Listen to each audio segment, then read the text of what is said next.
Boa noite a todos. Sejam bem-vindos ao quarto dia da 23ª edição da CVET-UNB.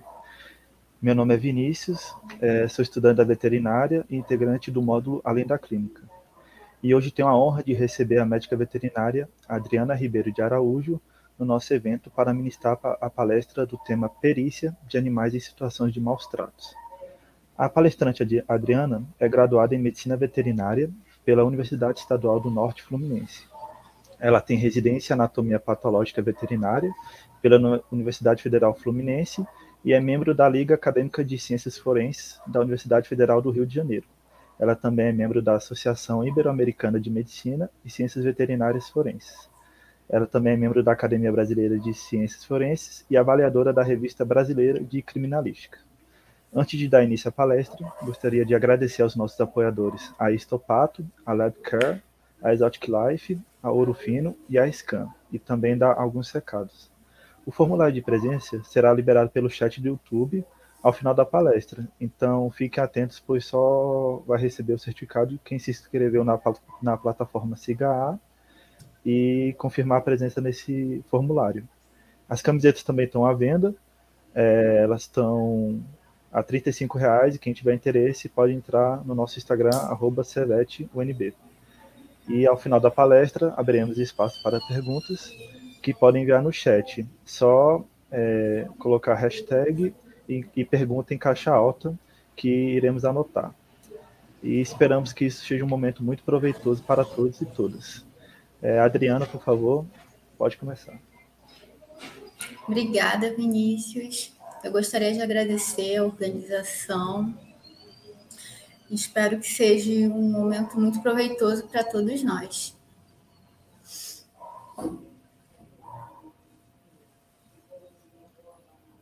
Pode passar. Bom, eu vou começar fazendo uma breve introdução, a respeito de como fazer uma perícia em casos de animais que são submetidos a casos de crueldade animal. Antes de mais nada, é importante salientar que esses casos ocorrem com muita frequência. E o médico veterinário é o profissional mais competente para realizar as respectivas perícias. A medicina veterinária legal, ela está em constante crescimento e o seu objetivo é proteger os animais domésticos e selvagens, com base na legislação e levando em consideração o ser humano. A perícia sempre envolveu conhecimentos técnicos e científicos, destinados a esclarecer os vestígios e interpretar fatos perante acontecimentos criminosos ou suspeitos. Aqui eu quis colocar para vocês, logo de cara, essa matéria que ocorreu na revista do CRMV de São Paulo, de um cão, de porte grande, como vocês podem ver. Ele sofreu uma queimadura no seu dorso, e essa queimadura foi proveniente de um procedimento cirúrgico, Esse animal, ele ficou deitado sob o tapete térmico, e o tapete térmico que causou essa lesão extensa, profunda, Então, durante uma perícia, o perito vai fazer um exame de corpo de delito direto, mais à frente eu vou explicar o porquê desse nome e o que significa, e durante esse exame ele vai descrever as lesões que tem naquele animal, a extensão, tonalidade, o estado físico daquele animal. Por isso é muito importante que vocês, ainda como alunos de graduação, futuros médicos veterinários, tenham esse tipo de, não só de conhecimento, de noção da disciplina, como a partir do momento que vocês se formarem, passar a pôr em prática, Mas isso só com com muita capacitação e leitura. Pode passar. Dando continuidade, vou falar alguns conceitos, né, a respeito do exame de corpo de delito e mais a fundo o que vem no decorrer disso.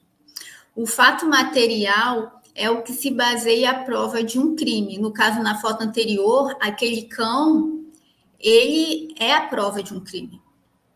Então, compõe-se da existência de vestígios da lesão supostamente criminosa, bem como da análise do meio ou do instrumento que o induziu, além do local dos fatos e, consequentemente, da relação de nexo de causalidade.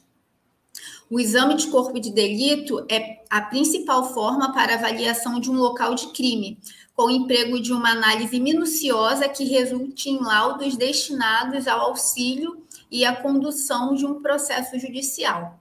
No caso da foto anterior, o tutor leva o seu animal, por exemplo, para fazer um procedimento cirúrgico, aparentemente não tão complexo, e se depara com um animal com uma lesão daquela magnitude. Muito provavelmente, aquele tutor de porte dos seus direitos, ele vai querer uma reparação. E essa reparação ocorre de que forma?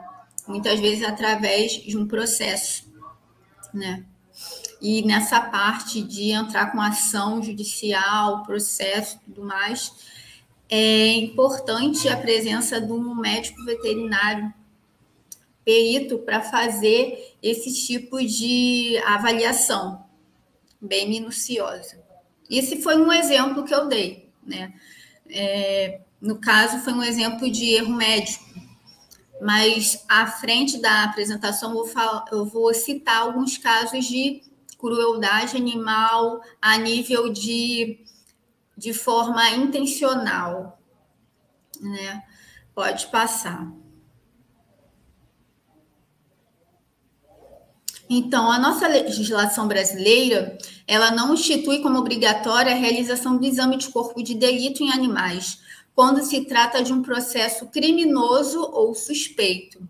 O juiz poderá nomear alguém competente para tal função. Foi o que eu disse anteriormente.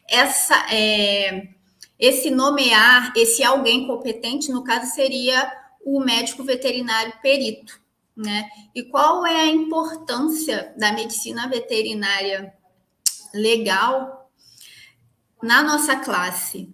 É que através dela, ela nos traz várias oportunidades. Oportunidades que eu digo aqui em questão de ascensão no mercado de trabalho. A gente sabe que a nossa área é bem ampla, bem diversa. E a medicina veterinária legal está aqui também para mostrar isso. É mais um braço, é mais uma opção profissional, se quiser atuar na área, né? Só que a gente tem que se atentar que toda perícia, ela precisa de conhecimento técnico-científico. Vocês viram aquela foto que eu coloquei, da revista do CRMV. Então, aquela matéria, ela foi descrita ali na revista e foi tudo baseado em estudos, em vários estudos, em muita pesquisa. Então, nada vai ser tirado da nossa cabeça de achismo, não. É tudo bem robusto, com suporte. Pode passar. Agora, falando um pouquinho mais a respeito da questão do exame de corpo de delito, eu fiz esse esquema para poder exemplificar um pouco melhor para vocês. Se a infração deixou vestígios, no caso, a infração foi o momento que não se atentaram àquele tapete térmico, não se atentaram à temperatura, a mensurar a temperatura, que tem como você mensurar a temperatura do tapete térmico, né? Não se atentaram a isso e ocasionou naquela lesão naquele animal. O vestígio, no caso, o vestígio é aquela lesão, né? Então, a infração deixou vestígios? Sim, deixou. Então, é feito um exame de corpo de delito direto. No caso daquele animal, o perito vai fazer um exame de corpo de delito direto nele porque deixou vestígios. Quando a infração não deixa vestígios, a gente faz um exame de corpo de delito indireto. Normalmente, o exame de corpo de delito indireto, ele se baseia em documentação, em prontuário, receituário, atestado de óbito. Quando não tem mais aquele animal, né? Ele não se encontra mais entre nós. Então, é feito exame de corpo de delito indireto. Pode passar. Então, segundo o artigo 158 do Código do Processo Penal, ele estabelece que quando a infração deixar vestígios, será indispensável o exame do corpo de delito, direto ou indireto, não podendo supri-lo a confissão do acusado. O que eu quero dizer com isso? Se a gente está por exemplo, numa cena de crime, né? E vai coletar os vestígios para fazer a análise, dar prosseguimento a todo o caso, e no meio da cena do crime aparece uma pessoa e ela se autoafirma que foi autora daquele crime. O fato daquela pessoa dizer fui eu que cometi, isso não quer dizer que não deva fazer o exame de corpo de delito. Mesmo que a pessoa assuma o seu crime, o seu ato, é obrigatório fazer o exame de corpo de delito. Resumidamente, é isso que o artigo quer dizer. Então, o corpo de delito direto, como eu disse já anteriormente, ele se baseia nas infrações que deixam vestígios, e é necessário que se comprove tais vestígios materiais. Já o corpo de delito indireto é uma prova testemunhal que pode ser apresentada através de fotografias, prontuários médicos, veterinários, exames complementares, receituários, etc. Carteirinhas de vacinação, tudo quanto é documentação. Pode passar, por favor. Então, o somatório dos vestígios encontrados, eles podem ser encontrados em locais dos fatos, nos instrumentos, em peças, nas pessoas, nos animais. Naquela foto que eu mostrei para vocês, o vestígio, ali a gente vê que ele se encontra no próprio animal, que o vestígio é aquela lesão. Mas pode ser também que o vestígio a gente encontre no próprio tapete térmico, né? A gente viu que naquela foto a lesão já ultrapassou a epiderme, já estava na derme, já era uma queimadura, já não era de primeiro grau, já era algo mais sério, não é mesmo? Então, naquele caso daquela foto, o vestígio se encontra tanto no animal, quanto também a gente encontraria no tapete térmico. Então, seria em um instrumento, num objeto, e nos animais. E o que são vestígios? Vestígios é algo que ainda não foi provado, a sua relação com o fato. Então, eu pude afirmar para vocês que aquela lesão foi proveniente de um tapete térmico, porque houve uma perícia ali, houve todo um estudo, chegou-se a essa conclusão. Por isso que eu falei para vocês. Agora, se tivesse apenas um animal, não teria como fazer essa relação com o fato. Se tivesse apenas o animal com aquela lesão. Poderia ser confundido com o quê? Com alguma substância, algum ácido, por exemplo, óleo quente, não é mesmo? Então, tudo que ainda não foi relacionado com o fato em si é chamado de vestígio. Ainda não tem uma relação. Agora, quando a gente consegue fazer uma relação com o fato após o exame pericial, aí sim é chamado de indício. Ou seja, eu coletei aquela amostra, levei para o laboratório, e ali eu constatei que tem nexo de causalidade, ou seja, aquela amostra tem relação com o fato ocorrido, quando eu já tenho certeza disso, aí é considerado indício. E, por consequência, evidências. Passa a ser chamado de evidências. Pode passar.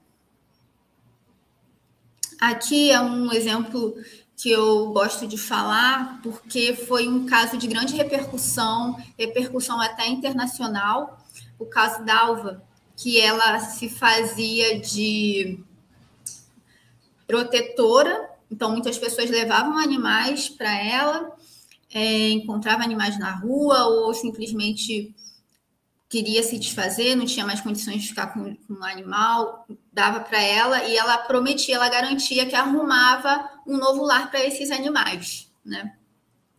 Só que, na verdade, ela não fazia isso, né? Ela fazia experimentos. Num dos cômodos de sua casa, né? Então, os experimentos eram com cães, gatos, SRDs, filhotes, e ela fazia uso também de fármacos, né? Que só quem tem autoridade, né? As únicas pessoas que tinham direito mesmo em si de obter esse tipo de medicamento era médico veterinário, ou seja, ela não era médica veterinária, ela fazia uso desses tipos de fármacos, alguém facilitava para ela isso, e além disso ela fazia experimentos com animais, né? Então ela pegava a seringa da cabeça dela, mensurava a quantidade lá dos fármacos e injetavam nos animais, né? Ela tentava de alguma forma anestesiá-los, não conseguia, e ficava fazendo estocadas, né, com a seringa no coração desses animais. E esses animais tinham total ciência, eles tinham total consciência de tudo que estava acontecendo ao seu redor. O cheiro, eles percebiam lá que aquele local, eles sentem cheiro da morte, de medo dos outros animais que acabavam morrendo. E quando ela fazia esse tipo de ato, os animais, como eles não estavam anestesiados, eles sofriam, eles estavam sentindo aquilo tudo. E foi um caso de grande repercussão que nos Estados Unidos foi nomeado como serial killers de animais, né? Isso a gente sabe que esse termo normalmente usa para humanos, mas pelo fato de terem sido mais de 30 animais, foi considerado esse termo serial killers. E foi um caso de grande repercussão também, que foi a primeira vez na história do Brasil de um caso de crueldade animal, onde a pena foi bastante alta. Não foi 2 anos, como prevê a Lei 9.605, né? Nem a nova Lei Sanção. Foi mais de 20 anos. Então, foi um marco, né? Então, quando a gente se depara com o local de crime, que no caso dela foi um cômodo da casa dela, a gente tem que observar tudo. Então, lá, quando foi acionada a polícia, porque os outros protetores achavam estranho, que sabe que é muito difícil arrumar um lar para um animal, ainda mais animais idosos, demoram muito, tem animais que nunca são adotados. E como ela conseguia tão rápido assim um lar para esses animais? Então, esses outros protetores acharam muito estranho, contrataram um detetive particular. Esse detetive particular ficou dias acompanhando a rotina dela, então ele só via as pessoas levando os animais para casa dela e nunca via nenhum animal saindo. Quando um belo dia ela saiu de casa com vários sacos de lixo e espalhando os sacos pelas ruas, na porta dos vizinhos, ela não deixava na porta da casa dela, ela espalhava pela rua, na porta dos vizinhos lá, né?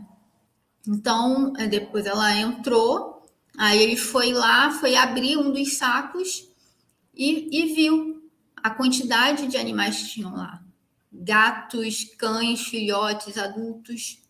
E o que chamou mais a atenção dele foi uma cachorrinha em especial, que ele viu, ele tirou foto dessa cachorrinha. Chegando lá, ela tinha um lacinho. E quando ele abriu o saco, ele viu essa mesma cachorrinha lá. Ele identificou pelo lacinho, né? Então, em seguida, ele entrou em contato com os protetores, acionaram a polícia, foram lá na residência dela e encontraram essa questão também dos fármacos, que ela não tinha autorização para ter aquele tipo de medicamento, né? Então, no local de crime, a gente tem que se atentar a tudo, né? Observar minuciosamente tudo. Então, era medicamento, era seringa, tudo que ela não tinha autorização, ela não era da área, enfim. Tudo isso foi recolhido, né? Foi feito coleta, foi tudo foto documentado, fotografado. Todos esses animais que estão aqui, todos eles foram necropsiados. Todos. Todos eles tiveram um laudo individualmente. Todos. Né? Pode passar. Então, dando continuidade, a cadeia de custódia, ela garante o nexo de causalidade entre os fatos, ou seja, o nexo de causalidade é aquele material que foi coletado e enviado para o laboratório. E se for comprovado que realmente aquele material genético foi da vítima que veio a óbito, isso a gente chama de nexo de causalidade. Aquele material biológico que foi encontrado num objeto cortante, numa faca, por exemplo,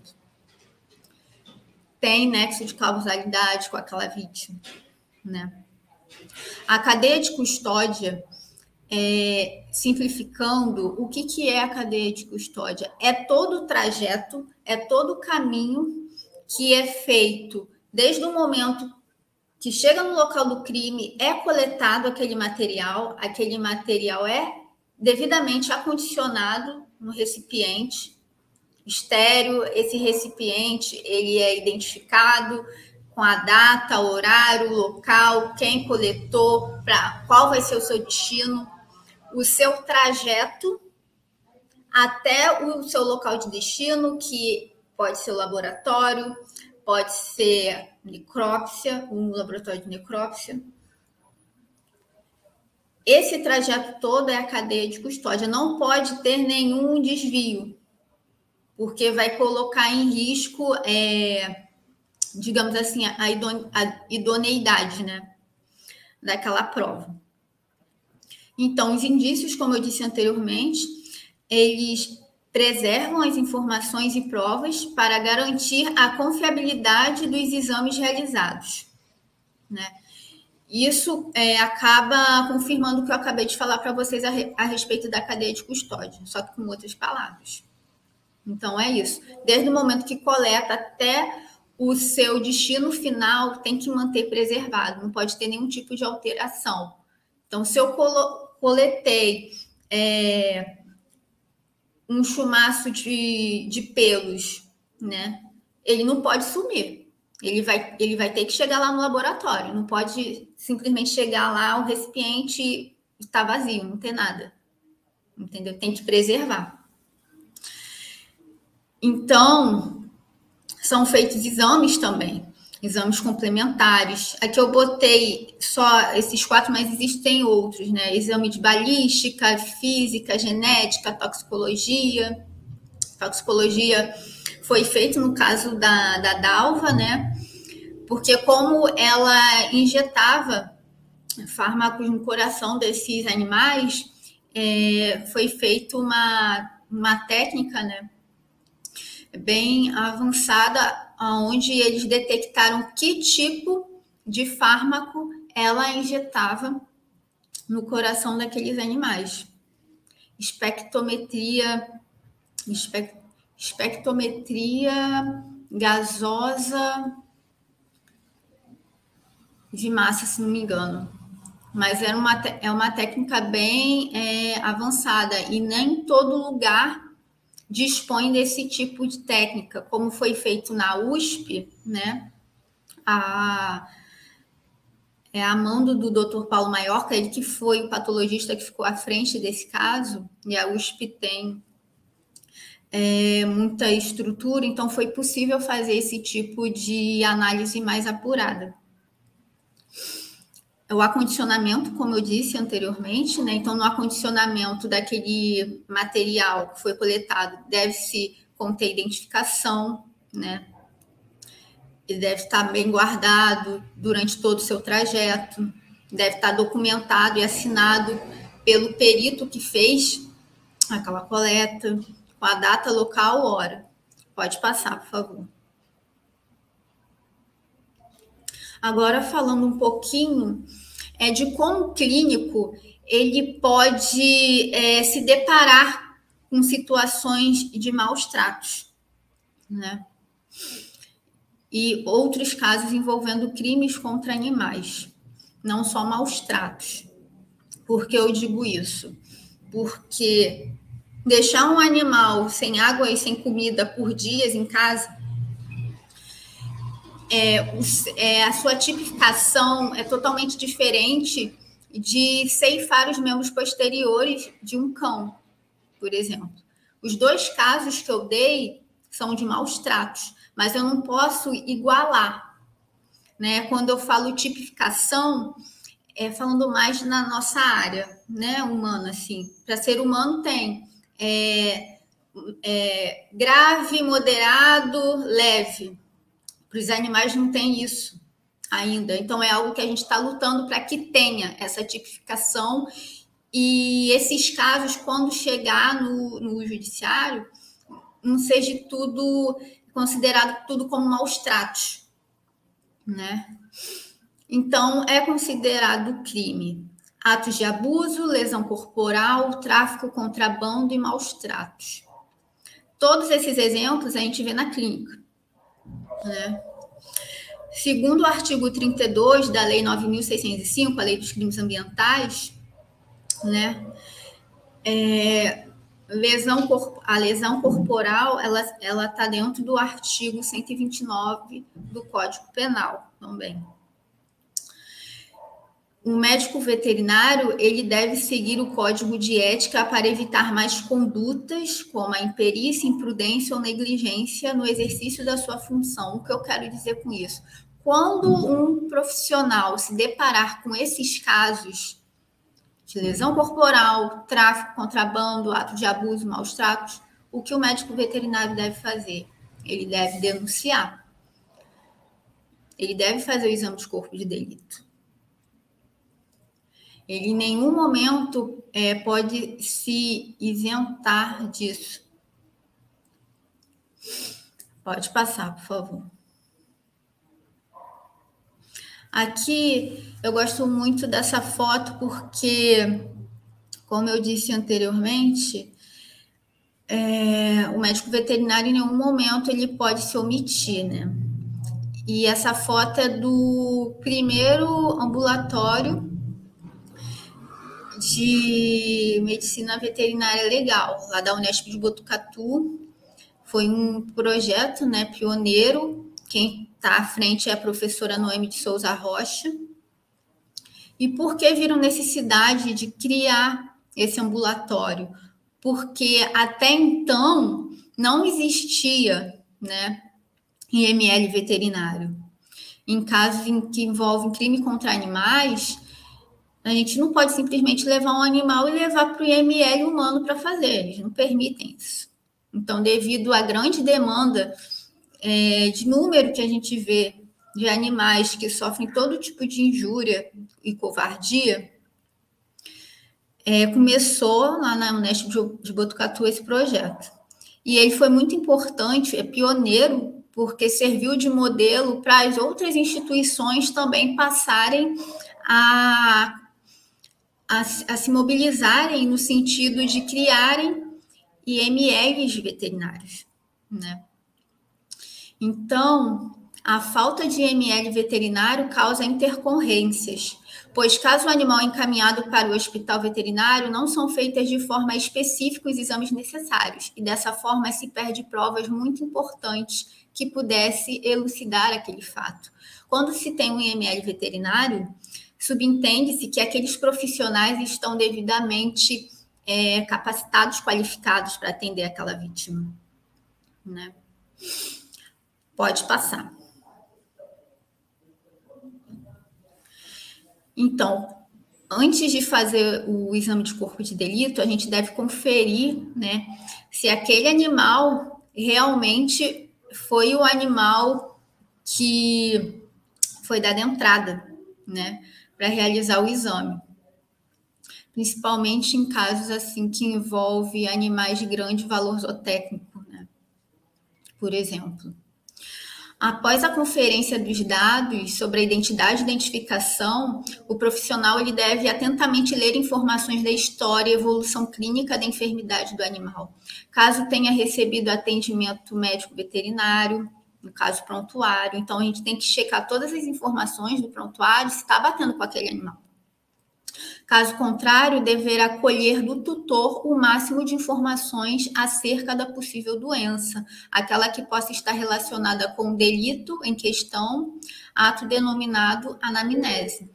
A gente sabe que, como médico veterinário, a gente, no momento da anamnese com o tutor, a gente pergunta a mesma coisa de várias formas para obter o que a gente tem.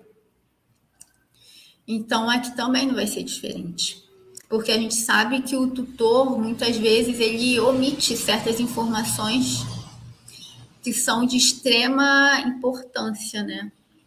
Para que possamos desempenhar da melhor forma o nosso trabalho. Então, a gente precisa se atentar muito a isso, principalmente quando se vai se realizar um exame de corpo de delito. Pode passar, por favor. Essa é uma foto que eu escaneei no livro de um equino, onde ele já se encontra sem vida. E antes de começar o exame de corpo de delito direto, ou seja, com o animal presente, antes de mais nada, a gente precisa foto documentar. Então, a gente tira a foto do jeito que a gente encontrou aquele animal. A gente não muda ele de lugar, não mexe nem nada. E por que a gente faz isso? Qual é a relevância? Porque a partir do momento que a gente começa a fazer, nesse caso que ele está morto, mas necrópsia, vai ter informações que a gente vai perder. E no momento que a gente fotodocumenta, depois a gente quiser rever aquele caso, através da fotodocumentação tem como fazer isso, né? Então, antes de mais nada, é preciso fotodocumentar. E nessa foto, a gente vê que está aqui marcado em amarelo, né? Onde foi feito, onde foi registrado, né? Tudo a gente vê manchas de sangue daquele animal no corpo, na parede. Por isso a importância de fotodocumentar. Porque depois de algum tempo, você vai lá de novo naquele local, não está mais lá aquelas manchas de sangue, né? A forma, a disposição daquelas gotas. Então, por isso da importância de fotodocumentar antes. Então, aqui tem até uma legenda que diz o seguinte, que o corpo de delito direto, ele registra o cadáver e tudo que estiver ao redor. Nesse caso, o sangue do corpo do cadáver e no ambiente, caso isso não seja realizado, o vestígio se descaracteriza. Ou seja, a partir do momento que eu vou lá e vou fazer a necrópsia daquele animal. Se eu não fotodocumentar, eu vou começar a fazer necrópsia de um cavalo, um animal grande, que leva tempo. Eu já não vou lembrar mais, eu já não vou recordar mais onde que estava aquelas manchas de sangue, aquele sangue. Né? E quando terminar, só vai ter os despojos. Aí vai ficar muito mais difícil. Né? Por isso da importância de se fazer a fotodocumentação de tudo. Pode passar, por favor. Outro exemplo é através de exames complementares, por exemplo, uma radiografia, a radiografia do tórax, né? Que evidencia vestígios por projéteis múltiplos por arma de fogo. Qual a importância de fazer uso do raio-x? Quando a gente faz uma necrópsia, muitas vezes a gente perde certas informações. No caso esse, se não tivesse sido feito uma radiografia, provavelmente eu não teria ciência que aquele animal teria ainda na sua musculatura projéteis de arma de fogo. Eu não teria noção da trajetória desse projétil de arma de fogo, né? Então, é muito importante fazer uso dessas técnicas também.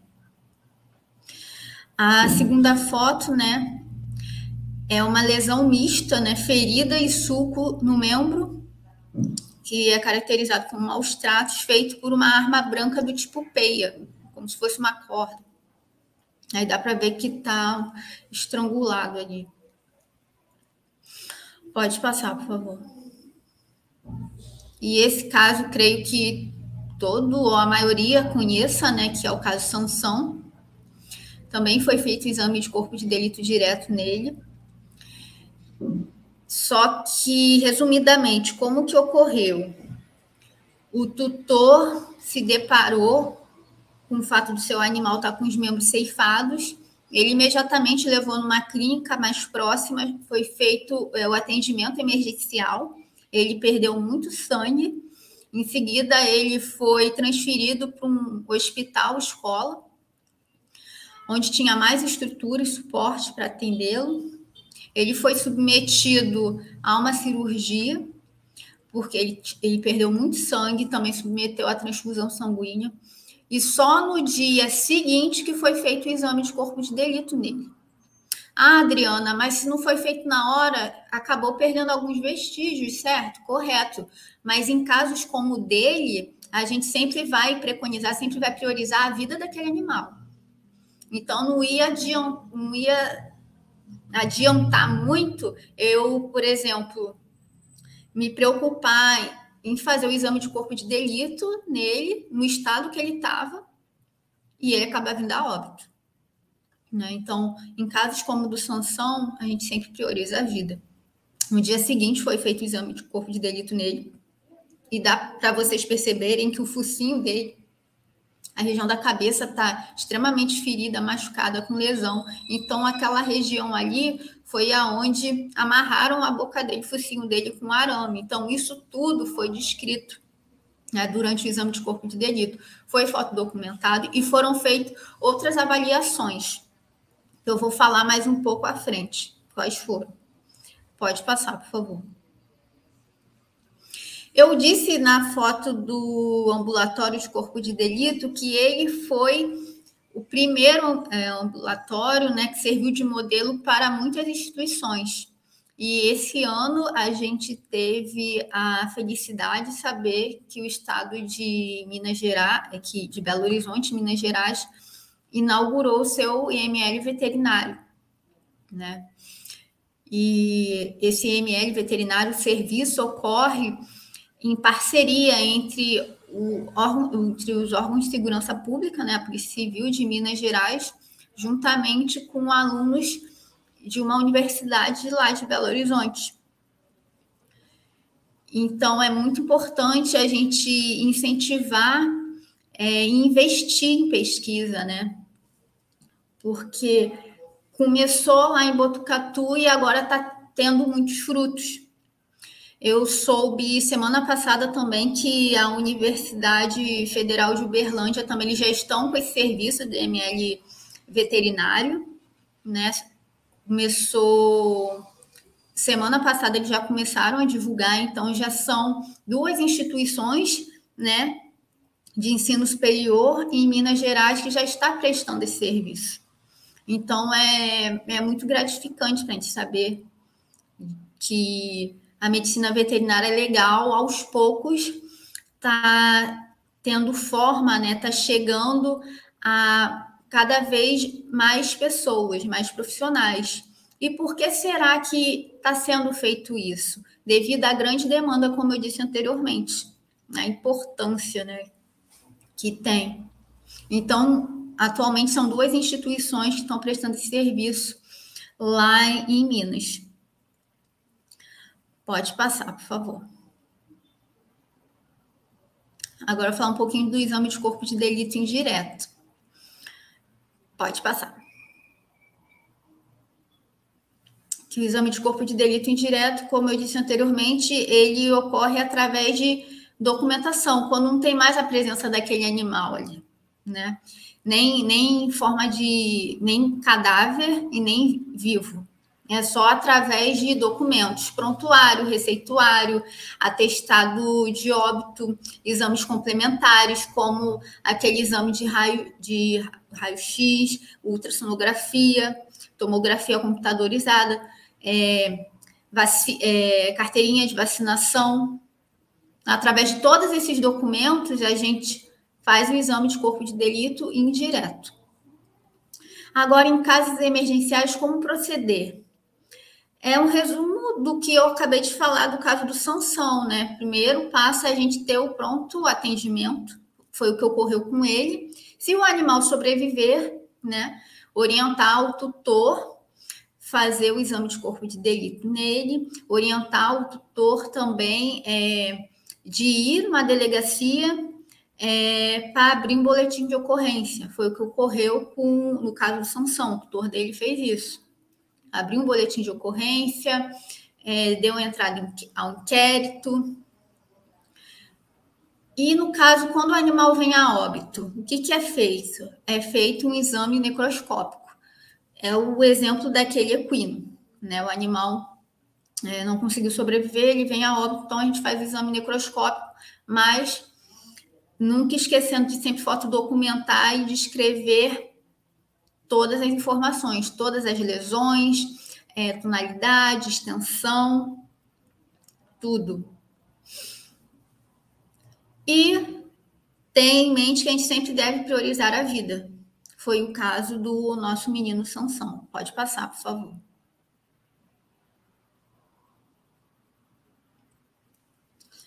Então, é necessário a gente ter um embasamento legal para a tipificação de crimes envolvendo animais. Foi o que eu disse anteriormente a respeito da tipificação, que diferente de nós, seres humanos, que tem leve, moderado, grave, os animais não existe isso ainda, né?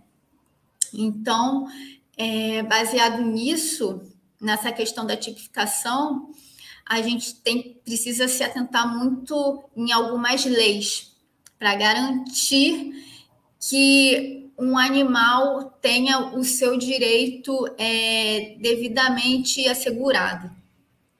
Então, as leis, eu citei só algumas, né? A primeira delas é a Lei das Contravenções Penais, de 1942, que se eu tenho um animal e sou negligente, eu deixo fugir para a rua, ele causa algum dano, eu tenho que me responsabilizar por isso, não posso ser omissa. Por exemplo, eu tenho um cachorro, eu deixo ele ficar passeando na rua. Eu sou um exemplo, eu sou uma daquelas tutoras negligentes que gosta que seu animal dê um passeio, sem tutor por perto, sem estar na guia, sem nada. Ele se assusta, acaba sendo atropelado, causando um acidente maior ainda, ou então ele, por alguma razão, acaba atacando alguém, acaba mordendo alguém. Eu sou responsável por ele. Então, eu vou ter que responder por tudo que ele faz. A nossa lei 5.517, ela preconiza o seguinte, que o médico veterinário é o único profissional competente e capacitado para fazer peritagem em animais. Então, nenhum outro profissional, ele, por lei, ele tem o direito de fazer peritagem em animais, e sim o médico veterinário. E o artigo 32, creio que seja o mais conhecido, né, que é a Lei dos Crimes Ambientais 9.605, ele diz o seguinte, que praticar ato de abuso, maus tratos, ferir ou mutilar animais silvestres, domésticos ou domesticados, nativos ou exóticos, a sua pena e detenção é de 3 meses a 1 ano de multa.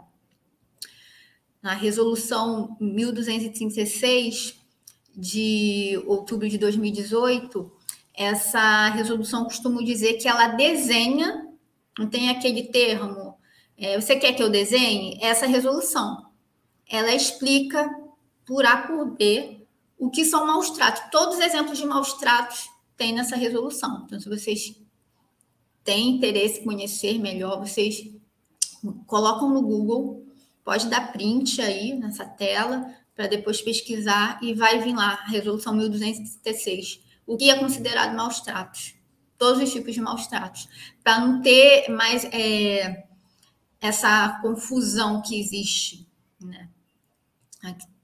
Tudo é maus tratos ou não é, isso não é considerado maus tratos e é maus tratos, né? Aí, exemplificando essa resolução, ela define e caracteriza a crueldade, abuso e maus tratos contra animais vertebrados, dispõe sobre a conduta de médicos veterinários e zootecnistas e dá outras providências. O interessante dessa resolução é que ela não aborda apenas para o médico veterinário, para o zootecnista também. Pode passar, por favor.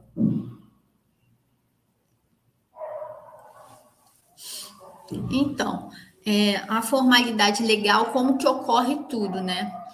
Antes de fazer o exame de corpo de delito, a gente tem que pedir autorização para o tutor. Em nenhum momento a gente pode fazer qualquer coisa sem a autorização do tutor. A gente precisa da autorização dele. E de mão da requisição do médico veterinário que assistiu aquele animal, ou a autoridade judicial, que pode ser um juiz, um delegado, aí polícia civil, polícia militar, polícia ambiental. Então,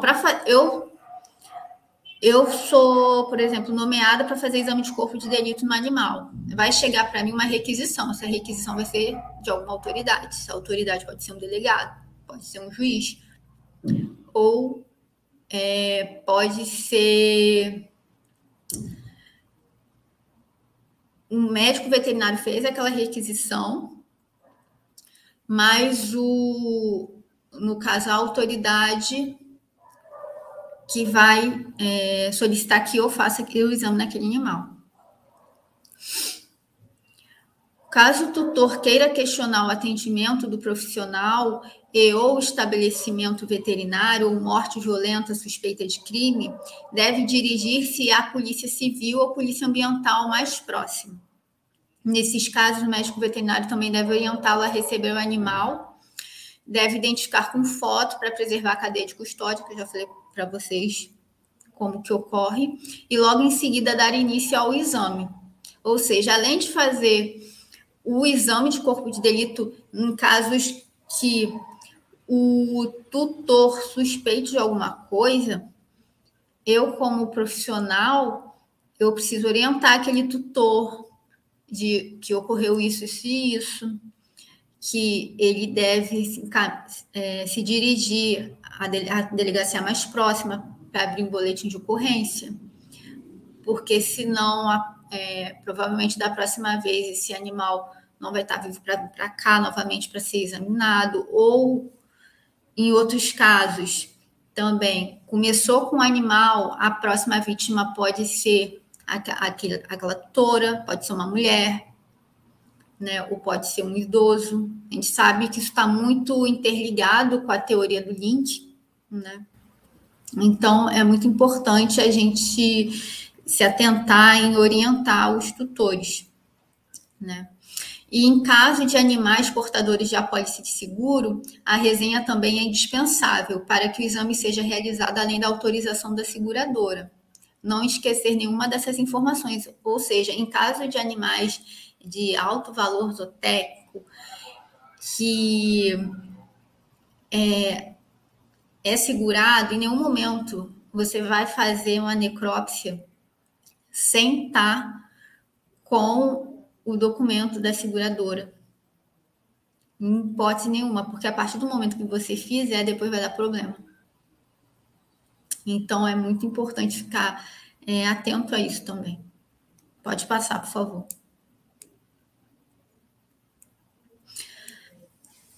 Essa tabela, ela é muito interessante, principalmente para o clínico, né?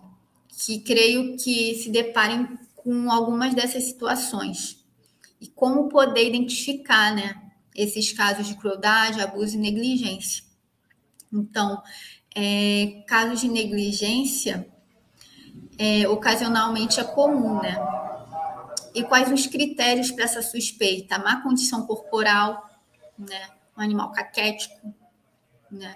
Falta de preocupação do tutor com o bem-estar animal daquele paciente, pelo emaranhado, o tutor não se preocupa em tosar aquele animal. O cliente se recusa a fazer um atendimento médico para aliviar uma doença grave ou uma lesão. Um abrigo inadequado. Número excessivo de animais. Ambiente perigoso ou anti-higiênico. Eu trabalhei por um ano numa clínica na parte de internação, então vi muitos casos de negligência, vi muitos casos de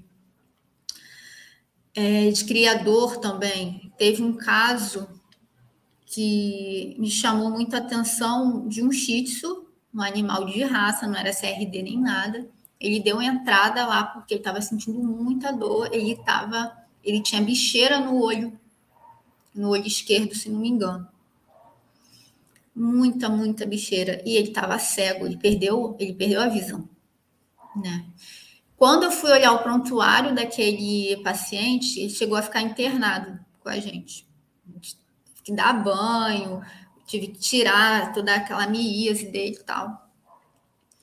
Quando eu fui ver o prontuário dele, porque como eu era plantonista noturna, eu tinha que deixar tudo preenchido, o que eu fiz, deixei de fazer nele, medicação, tudo como ele estava. Daí quando eu fui ver, ele já tinha dado entrada naquele hospital há um ano atrás pelo mesmo motivo.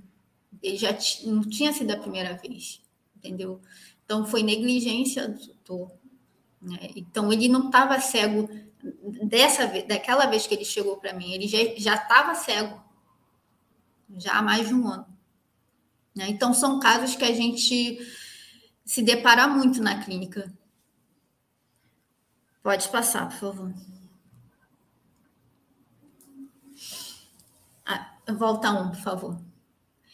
Que a negligência é muito grande, aí foi dividida em dois. E a negligência é considerado de grande escala. Provavelmente ocorre com poucos clientes, né? E qual é o critério para suspeita dessa negligência? Quando tem um grande número de animais, quando não tem os devidos cuidados de forma contínua, quando a maioria das consultas são para traumas, doenças parasitárias ou infecto-contagiosas, quando o cliente frequenta vários estabelecimentos veterinários, ele não determina um único profissional para atender o seu animal. Então, cada momento ele está num veterinário diferente. E nós, médicos veterinários, nós conhecemos todo mundo. Nós nos comunicamos, nós conversamos. Então, no momento que ele está comigo para ser atendido, aí eu marco revisão, não aparece. Aí aparece em um outro colega acaba comentando um caso que ele pegou comigo. Eu não, também já tive um caso assim. A gente se comunica, a gente acaba descobrindo, entendeu? Esforços heróicos solicitados para animais recém-adquiridos com mau prognóstico. São os critérios para esse tipo de suspeita de negligência em grande escala. Pode passar, por favor. Rinha de cães, né? Outro tipo de abuso, né? A sua frequência depende da região. Então, quais são os critérios para suspeitar de rinha de cães? Um padrão característico a gente vê nas lesões oriundas de mordeduras, né? Normalmente, animais que participam de rinhas, as mordidas são na região da face, né, da cabeça, pescoço e nos membros. E é muito mais proveniente em raças como pitbulls e raças lutadoras. O proprietário pode ele mesmo tratar as lesões. e essas lesões são consistentes com a história, né? O que eu quero dizer com isso? Você vai encontrar lesões lá recentes e lesões antigas, né? Então, é uma categoria também de inflição intencional, né, de lesões. Ela ocorre de incomum a raro. Pode passar, por favor. E quando tem casos de lesões repetitivas? Lesões repetitivas, elas podem ser vistas no mesmo animal ao longo de um período de tempo, ou lesões mais antigas podem ser encontradas no exame. Que tipo de exame a gente pode encontrar? Um exemplo que eu posso dar para vocês é exame de raio-x, né? Se um animal sofre uma fratura, aí daqui a um tempo depois da entrada de novo atendimento, aí vai repetir o raio-x, aí vai ver que teve uma fratura anterior àquela, né? Podem ser vistas em outros animais da casa, simultaneamente ou sequencialmente também. Uma história de ferimentos ou mortes inexplicáveis em outros animais da casa. Animais com menos de 2 anos de vida possuem maior risco de terem lesões repetitivas também. Pode passar, por favor.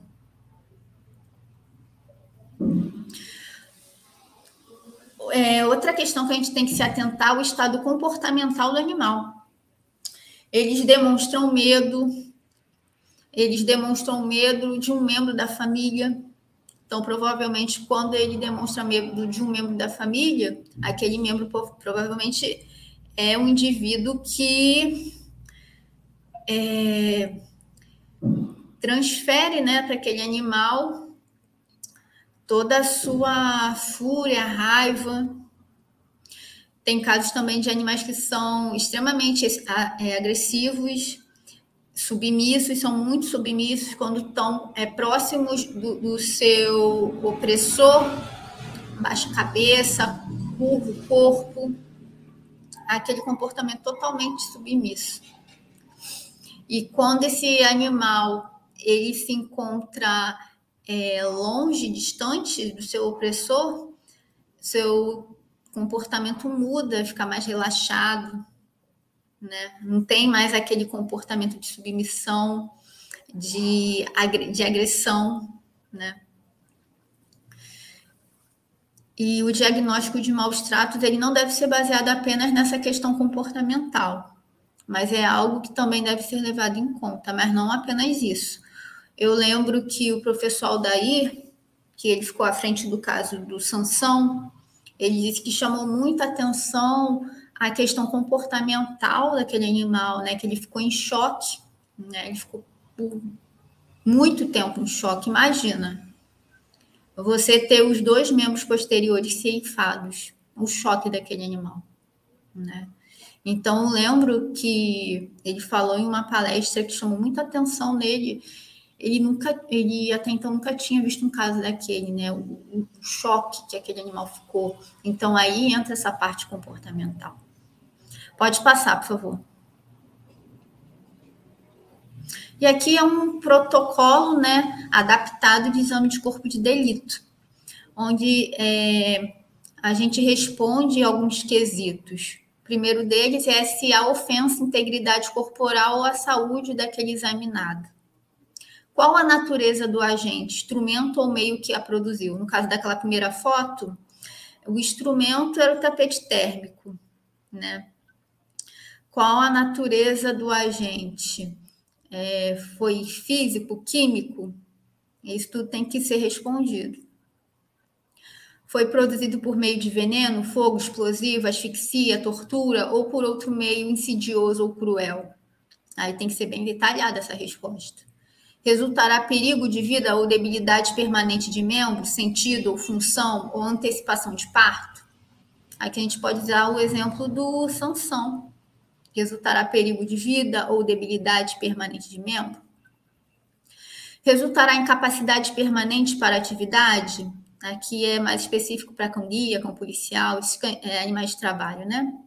ou enfermidade incurável, ou perda de membro, sentido ou funções, ou mutilação, ou abortamento e ou infertilidade. Aí é elaborado o laudo ou relatório de acordo com o solicitante. Lembrando que laudo, só quem emite laudo é o perito, e o relatório, no caso, seria um médico veterinário que não é perito. Pode passar, por favor. Aqui é um exemplo que eu coloquei, né, de laudo ou relatório, com os dados do animal, tutor, faz um breve histórico. Aí eu coloquei um exemplozinho, né, de o exame, como que deve ser descrito, né, aquele exame de corpo de delito que você fez. Então, você descreve aquelas lesões, quantidade, mensura, tamanho.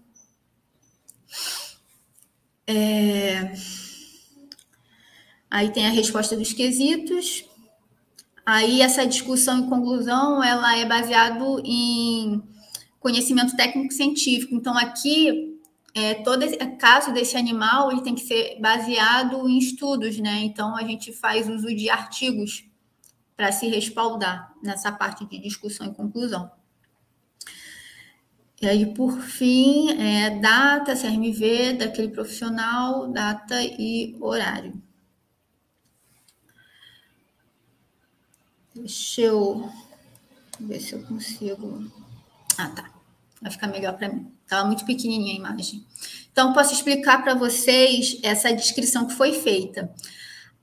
Apresenta 2 lesões incisas na região abdominal, acometendo pele e subcutâneo, bordos evertidos, direcionamento caldo cranial, medindo 2 centímetros e 3 centímetros, com cicatrização recente. Lesão contusa na região do crânio, medindo aproximadamente 2 centímetros de diâmetro, com coloração avermelhada. Aqui quer dizer o quê? Que esse animal, ele submeteu a uma lesão incisa, ou seja, um objeto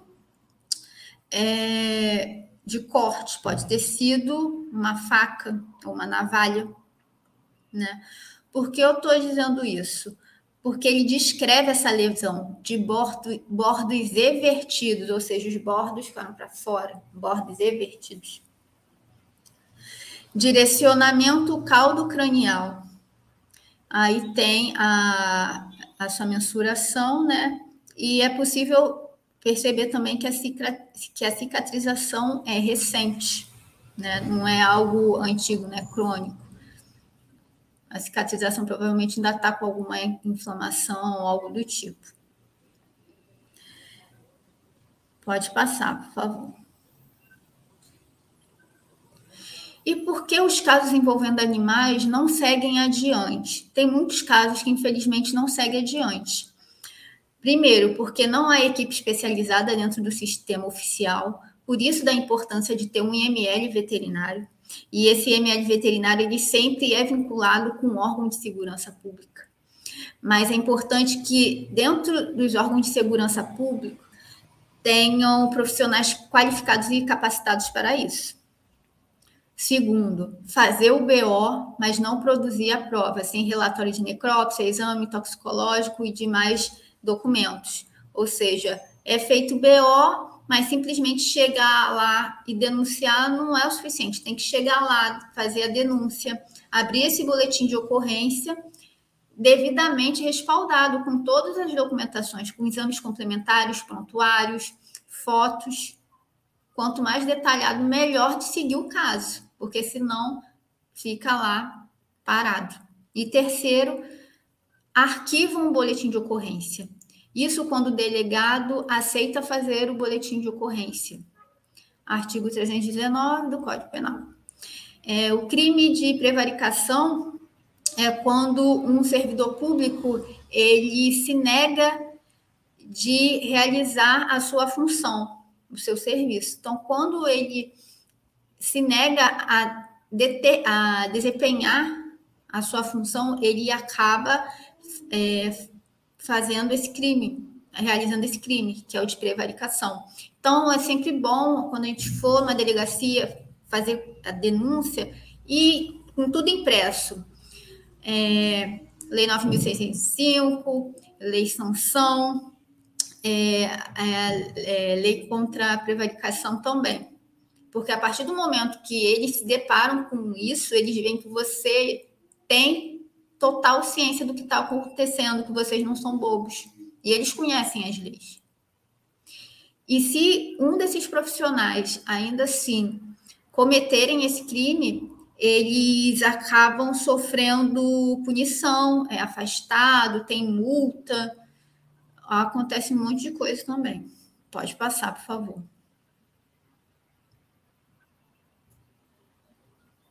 Aqui é um exemplo, né, do convênio entre a USP e a Polícia Científica de São Paulo. É um projeto que já está em andamento, já está em vigor, né, que agora lá vai ter o IML veterinário com essas duas instituições. O professor Paulo Maiorca está à frente desse projeto. Então, mais uma instituição de ensino superior, né,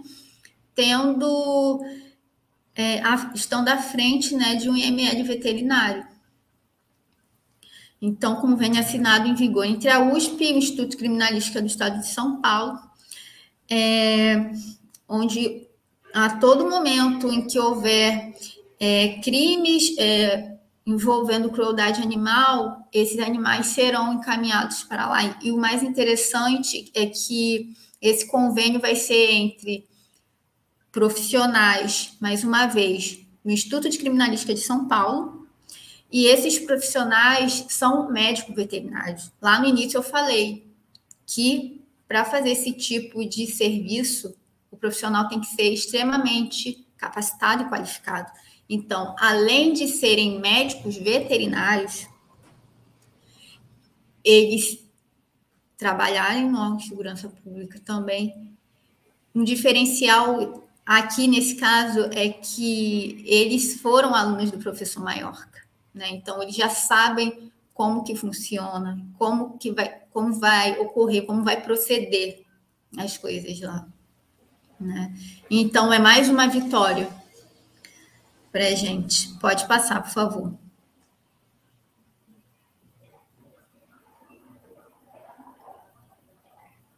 E qual o papel do médico veterinário diante desse cenário todo?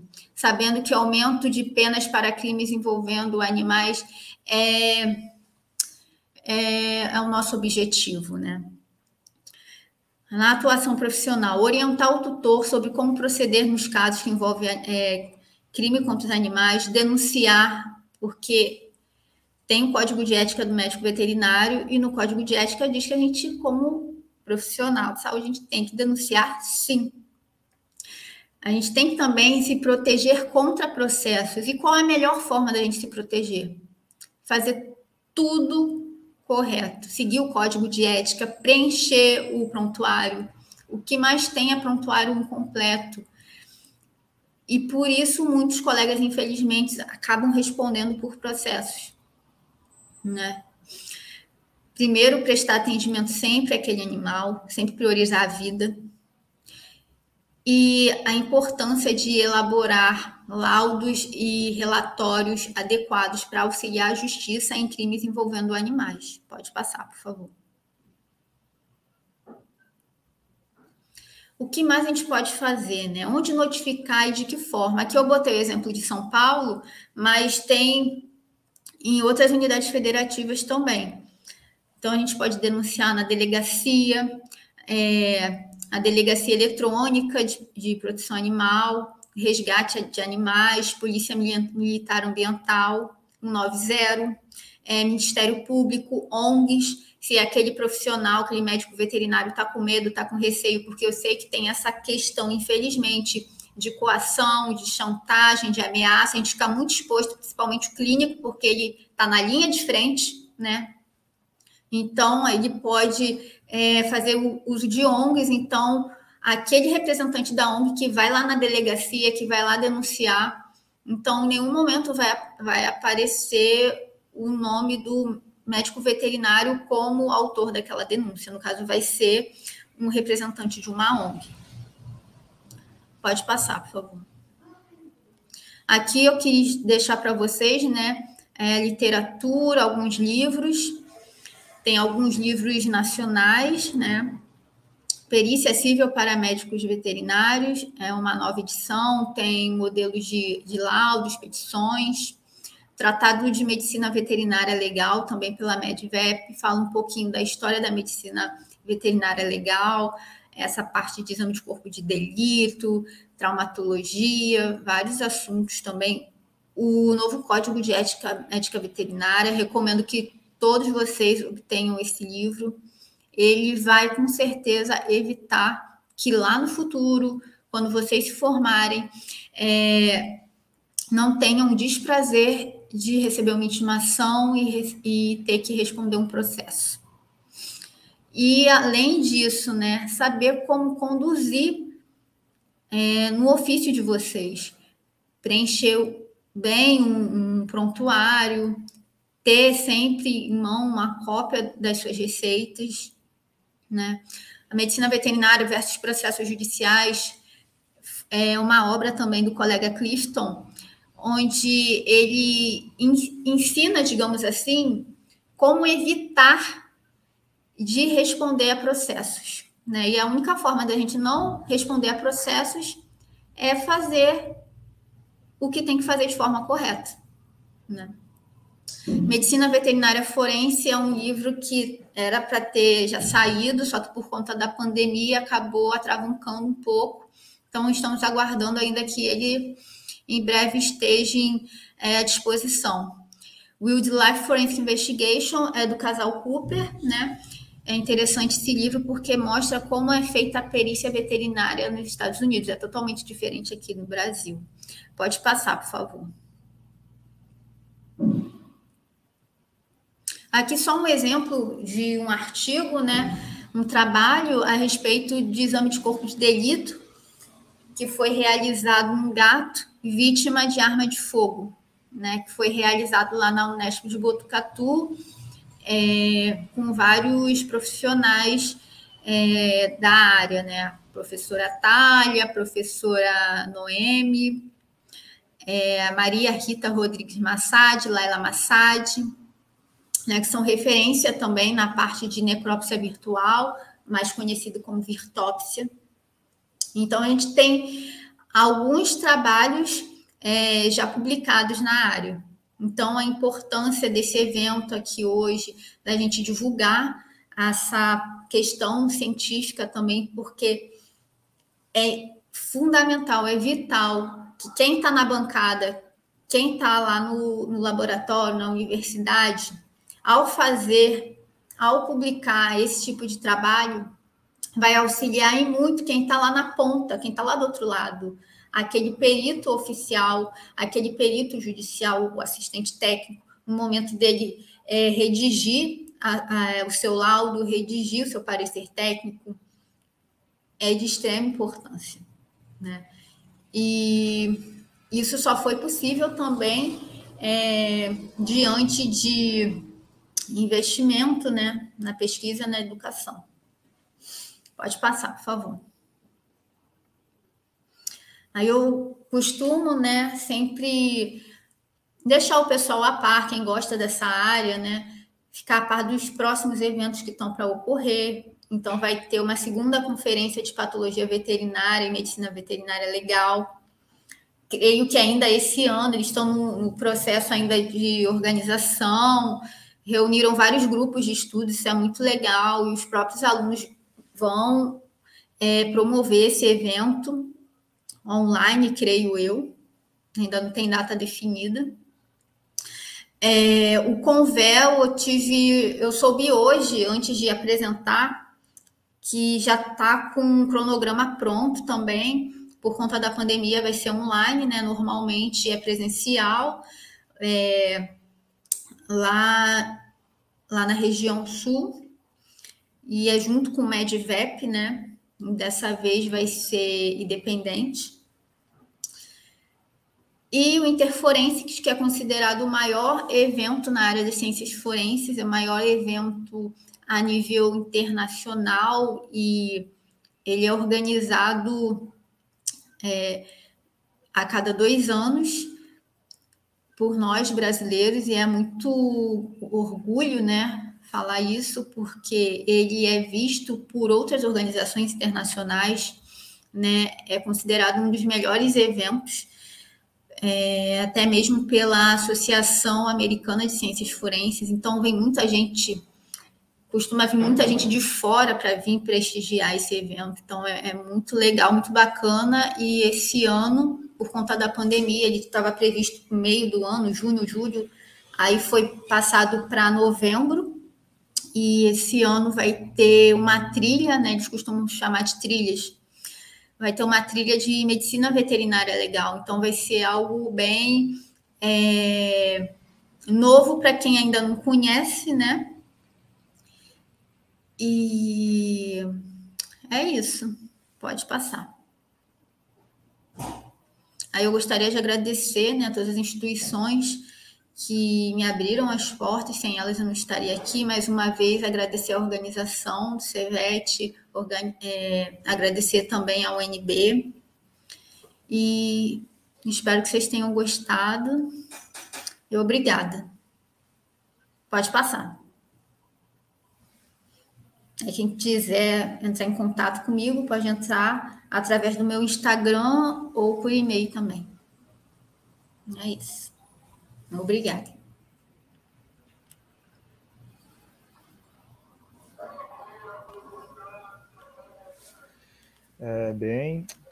Antes de mais nada, gostaria de agradecer a médica veterinária Adriana pelo seu tempo, né, disponibilidade para participar do nosso evento, e também pela ótima palestra. Eu particularmente gosto muito, né, do tema, sigo o Laboratório Forense, muito obrigada. Interessante.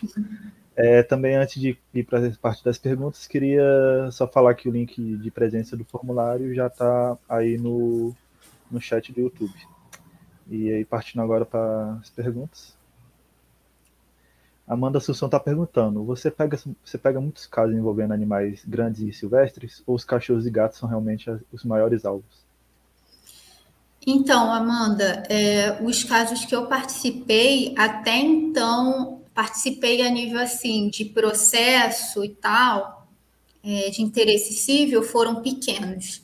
Mas a nível profissional, eu digo no sentido da residência, né? Como residente, eu sou profissional, sou médica veterinária. Então, ali eu peguei casos de silvestres, no caso, na época da febre amarela, em 2018. Então, aqui no Rio de Janeiro teve um boom, né? Muitos... esqueci o nome. Muito calitrix chegava para a gente, e a maioria dos casos eram provenientes de trauma, ou seja, levava pedrada, paulada, e quando não era isso, tinha alguns casos que eles estavam eletrocução, né? Estavam eletrocutados também. Então, silvestres, eu tive essa experiência na residência. Mas a nível civil, foram realmente pequenos, cão e gato.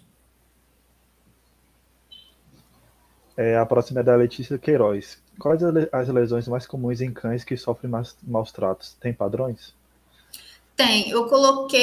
Cheguei a colocar alguns padrões, não todos, só alguns naquelas tabelas, que é o que a gente costuma ver muito, assim, na clínica, né? Eu digo que o tempo que eu trabalhei na clínica me ajudou muito nessa parte de perícia, porque quando chegava algum caso para mim, eu já tinha mais ou menos uma noção. Então, negligência, em primeiro lugar, é o que a gente mais vê. Negligência e coisas simples que eu costumo falar, que a gente vê, assim, vocês graduandos a nível de estágio, vocês vão ver muito o veterinário, muitas vezes vão deixar para os estagiários catar a miíase dos bichos, sabe? Então, é uma coisa assim, uma das coisas que mais me deixava indignada na época que eu trabalhava na clínica, porque era algo que não tinha um porquê, podia ter sido evitado, né? E como eu costumo levar tudo para a área de medicina veterinária legal, quando chegava um caso assim, por exemplo, para mim, de negligência de miíase, era miíase na cauda, não tinha mais cauda, já dava para ver as vértebras. Eu tenho um videozinho, só que, enfim, não deu nem para eu compartilhar para vocês. qualquer outra oportunidade eu tento compartilhar. A cauda, eu tendo que fazer o curativo. Fui tirar gás e tal, fui ver, não tinha cauda, dava para ver as vértebras. E as larvas andando ali dali, gente, e isso porque uma colega já tinha feito a limpeza, ainda não tinha saído tudo, eu tendo que fazer de novo.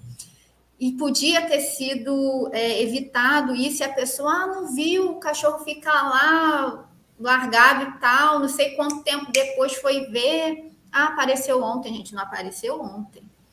Peguei caso de animal também, de miíase, que tinha ovos, né? E assim, como eu costumo levar tudo para medicina veterinária legal, aí quando eu vi aquilo, eu ficava tentando estimar mais ou menos há quanto tempo aquele animal estava daquele jeito pelo comprimento de cada larva. Então, isso aqui tem mais ou menos 1,5 centímetro e tal.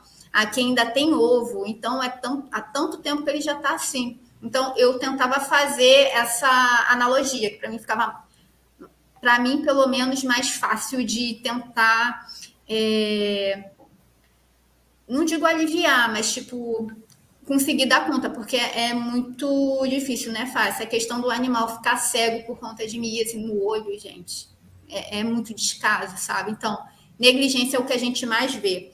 Teve caso também os casos mais interessantes para mim, eu nunca estava nesse dia, mas teve caso de animal baleado, já foi para lá, eu não estava nesse dia. Eu peguei um caso de um animal que filhotinho, dias, sei lá, acho que tinha 7 dias, o dorso dele foi rasgado, mas não foi intencional, foi a mãe que se assustou com os fogos, aí a unha estava perto, aí eu olhei aquilo, gente, acabou de nascer, já vou ter que suturar esse bicho. Aí eu olho, gente, traumatologia, foi inciso, não sei o que, sei lá. Enfim, inúmeros casos assim, a gente vê mais negligência. Tem muito caso de intoxicação também. Intoxicação tem muito. Eu já vi intoxicação, algumas coisas assim, que eu fico abismada, coisa absurda. Narguile, não sei se estou pronunciando direito. Quando eu vi o prontuário, o bicho foi intoxicado com isso, eu fiquei assim, gente. Quando não é isso, é o próprio tutor que automedica aquele animal, uma superdose, sabe? E chega gato também, intoxicado. Tem muito, muita intoxicação e negligência, os maiores casos assim que eu vi no tempo que eu fiquei na clínica.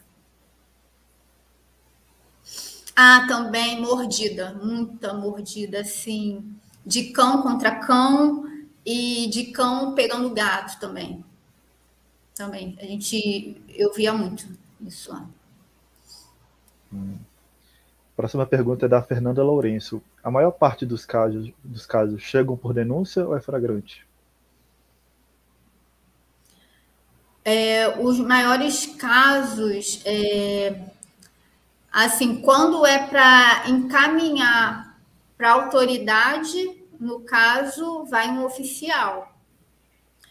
Mas essa questão de denúncia é complicado. Na clínica onde eu trabalhei, como eu ficava na internação, eu não atendia, eu não chegava a atender, né? Mas os colegas que atendiam tinham casos lá que eram para fazer denúncia. Não chegava a denúncia, simplesmente chegava a pessoa com aquele animal daquele jeito, baleado. Esse animal até que foi baleado, a colega me falou depois, que foi briga de família. Briga entre entes de família, o cachorro se enfiou lá no meio e acabou levando a pior, entendeu? Eu creio que ali não é questão de denúncia, tá mais para flagrante do que denúncia. Chega lá o animal lá e tipo, a gente tenta salvar a vida daquele animal. E ali o correto é orientar aquele tutor, no caso, se tiver certeza de quem foi que fez, enfim, ir na delegacia e abrir um boletim de ocorrência. Mas porque eu ainda não entendi muito bem a pergunta que ela me fez. Se foi a parte de processo, essas partes de processo é o tutor que, de alguma forma, ele acha que foi de alguma forma prejudicado, lesado, e vai correr atrás dos direitos que eles acham que tem. Por que eu estou dizendo os direitos que eles acham que tem? Que muitas vezes o tutor quer porque quer entrar com um processo contra aquele profissional, e eles, muitas vezes, principalmente em casos que o animal vem a óbito, e eles não conseguem compreender que muitas vezes o profissional fez de tudo que tinha que fazer, mas infelizmente aquele animal não conseguiu sobreviver, não tinha mais o que fazer, ele tentou todos os recursos dele. Nem sempre erro médico, é isso que eu quis dizer. A próxima, de novo, da Fernanda. A maior parte dos para trabalhar nessa área é através de concurso público? Não. Então, a minha primeira palestra que eu comecei a dar em 2020 foi para desmistificar isso, né? Que eu tentei até de alguma forma exemplificar na palestra de hoje. A união da universidade junto com o órgão de segurança pública. Então, na universidade, quando é você pesquisador, você trabalha também nessa área de medicina veterinária legal. Você não precisa necessariamente prestar um concurso público para isso. Para atuar na área de perícia judicial, você não precisa ser um perito oficial. Você não precisa ser da polícia. Eu, como médica veterinária, eu já participei de alguns casos da instância civil. E eu não sou concursada. Qualquer médico veterinário devidamente capacitado, ou seja, sempre se especializando, ele é capaz de atuar também nessa área. E tendo, eu citei 3 IMLs para vocês, 2 de Minas e um de São Paulo. Quanto mais IMLs surgirem, vai abrir as portas para os médicos veterinários também. Não só no sentido assim, mas o IML é um convênio entre a universidade e a Polícia Civil. Vai ter para os dois lados. Você pode trabalhar tanto prestando concurso público para ser perito, aí você vai trabalhar ali no IML veterinário, como atuando na universidade, a nível de mestrando, doutorando, graduando. Esse exemplo que eu citei para vocês, lá da USP, tem um projeto a nível de pós-graduação ali envolvido também. Né? Então, ali vai atuar junto com os peritos oficiais da Polícia Científica de São Paulo, vai atuar também médicos veterinários mestrandos, doutorandos ali. Então, não precisa ter concurso público para fazer isso. Existem várias empresas até na área que atuam, né? Tem empresa em Minas, em São Paulo, no sul do país. Está crescendo muito, para vocês verem o quão importante é, também devido à tamanha demanda. No Rio de Janeiro também tem uma empresa especializada na área.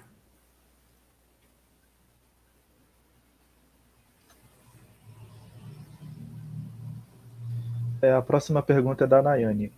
Para a identificação de maus tratos, o que mais pode servir? O que mais pode se fazer além da análise em si do animal? O ambiente e instrumento pode servir de prova posteriormente? Sim, pode. Pode sim, é o que a gente chama de perinecroscópio, né? Tem o corpo, por exemplo, um animal, um crime, tá lá o cadáver. A gente avalia tanto aquele animal ali naquele local, quanto o que o rodeia, que está em volta dele, aquele local onde ele se encontrou. Mas nem sempre isso é possível, é viável, né? Por exemplo, esses casos que vão na clínica. Não tem como o médico veterinário ir lá onde ocorreu. Mas, respondendo à pergunta, sim, também pode ser feito no ambiente, um instrumento. Um exemplo de instrumento que a gente pode ver até na clínica, às vezes, quando o animal é baleado, o instrumento está naquele animal, que é o projétil. Eu falo isso porque na época da residência teve uma necrópsia num animal e na musculatura dele tinha um chumbinho, né? Aí foi coletado, ali é o instrumento. Isso é usado, é utilizado foto documentado e tudo mais, e é descrito no documento. E a questão de ambiente também, só para falar um pouco do ambiente que eu não falei, a gente deve avaliar o solo em que aquele animal foi encontrado, né? Se tem alguma alteração, se tem presença de formiga, se tem presença desses insetos necrófagos, né? Larva, tudo isso coletado também, ser encaminhado para o entomólogo forense, no caso de larvas, casos assim. Também.